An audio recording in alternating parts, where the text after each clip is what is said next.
नमस्कार, आप देख रहे हैं कशिश न्यूज और न्यूज रूम लाइव में आपके साथ मैं हूं दीपक शर्मा। बिहार में चुनावी साल है और चुनावी साल में वादों की बौछार हो रही है।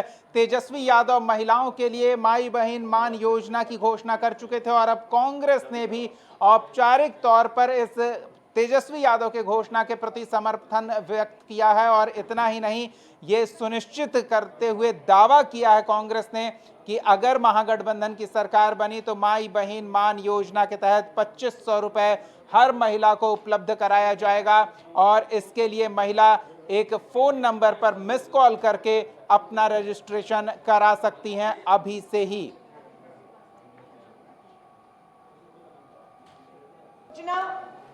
माई बहन मान योजना, इस योजना का नाम दिया गया है माई बहन मान योजना, जिसके तहत पूरे बिहार की हमारी करोड़ों बहनों को जो महंगाई, बेरोजगारी और गरीबी से जूझ रही है, उन्हें आर्थिक सहायता के तौर पर कांग्रेस गठबंधन की यहां पर सरकार बनने के बाद हर महीना पहली तारीख हर बहन के बैंक खाते में 2500 रुपया देने का हमारा बहन योजना के तहत 2500 रुपया देने की जो घोषणा की कि महागठबंधन सरकार बनने पर उनके खाते में दिया जाएगा, इसको बिहार की सभी महिलाओं ने ऐतिहासिक रूप से स्वीकार किया और महिलाओं के बीच में जो महागठबंधन के प्रति सम्मान का भाव बढ़ा, उसको आगे बढ़ाने का कार्य महागठबंधन की ओर।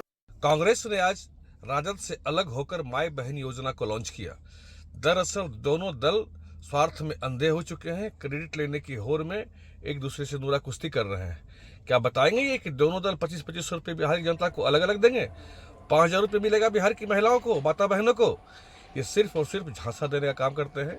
राहुल गांधी जी लोकसभा चुनाव में भी इस तरह का वादा किए थे और उनका वादा फुस।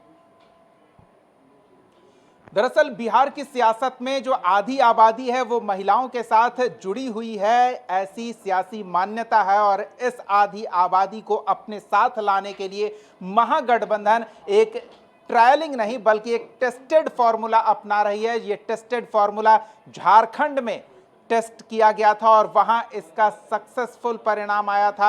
इस परिणाम से प्रभावित होकर बिहार में भी उस योजना को महागठबंधन लेकर आई है। क्या वही परिणाम मिलेगा, ये दिलचस्प बात है। हमारे सहयोगी आशुतोष हमारे साथ जुड़ रहे हैं, इनसे जानते हैं। आशुतोष, झारखंड में मैया सम्मान योजना कहा जाता है कि इसने हेमंत सरकार की वापसी सुनिश्चित कराई है। बिहार में उसी टेस्टेड फॉर्मूले के सहारे महागठबंधन चुनाव की ओर जा रहा है। क्या लगता है कितना प्रभावशाली होगा ये? नहीं, सिर्फ झारखंड ही नहीं, आप देखें कर्नाटक का भी उदाहरण दिया जाता है कि वहाँ पर भी योजना सफल रही है। और सबसे बड़ी बात यह है कि आप देखेंगे कि तेजस्वी यादव ने इसी फॉर्मेट को पहले अडॉप्ट किया और पहले घोषणा कर दी। और यही वजह है कि कांग्रेस को ऐसा लग रहा था कि वो लोग कहीं पिछड़ न जाए, क्योंकि दूसरे जो कांग्रेस शासित प्रदेश है या फिर कांग्रेस के सहयोग से जहां सरकार चल रही है वहां पर ऑलरेडी इस तरह की स्कीम्स चल रही है। और यही वजह है कि कांग्रेस को भी ये घोषणा करनी पड़ी। ये बात ज़रूर है कि महागठबंधन में अंदर खाने क्रेडिट की लड़ाई देखी जा सकती है और उसी क्रेडिट की लड़ाई का ये परिणाम है। लेकिन सवाल ये उठ रहा है कि आखिर कितना सफल रहेगी ये योजना। और अब जब आप अंदर जाएंगे, महिलाओं की बात करें या 50% आधी आबादी की बात करें, तो दूसरी तरफ आपको नजर आएगा एनडीए की तरफ से क्या काम किए जा रहे हैं। एनडीए की तरफ से यही सवाल हमने मंत्री श्रवण कुमार से पूछा था और बहुत ही इतना ज़बरदस्त ये कह सकते हैं जिस समय ये घोषणा हुई है और ये सीक्वेंस इतना ज़बरदस्त बैठ रहा है कि अभी वर्तमान में बिहार सरकार के तरफ से महिलाओं से फीडबैक लिया जा रहा है और महिलाओं के साथ संवाद किया जा रहा है। ग्रामीण विकास विभाग ही संवाद कर रही है महिलाओं के साथ। 70,000 महिलाओं के साथ संवाद करना है और ये एक टारगेट रखा गया है।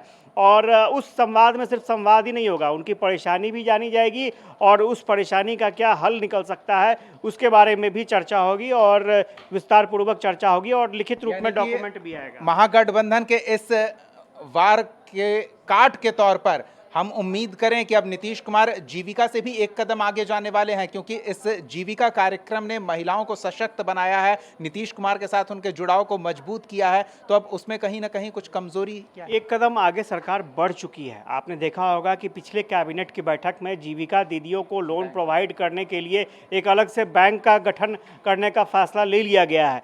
तो आप ठीक है, आप 2500 रुपये की घोषणा कर रहे हैं और सरकार ने वो इम्प्लीमेंटेशन शुरू कर दिया। यानी जीविका के फॉर्मेट में तो सरकार महिलाओं को सशक्त कर रही थी, लेकिन अब सरकार ने ये भी कह दिया कि अब डेडिकेटेड बैंक हम बनाने जा रहे हैं। अब ये जो फीडबैक लेने के लिए जो महिलाओं के साथ संवाद कार्यक्रम चल रहा है, ये छोटा मोटा कार्यक्रम नहीं है, पूरा सिस्टम इसमें लगा हुआ है और जो भी फीडबैक लिए जा रहे हैं उस फीडबैक पर काम हो रहा है।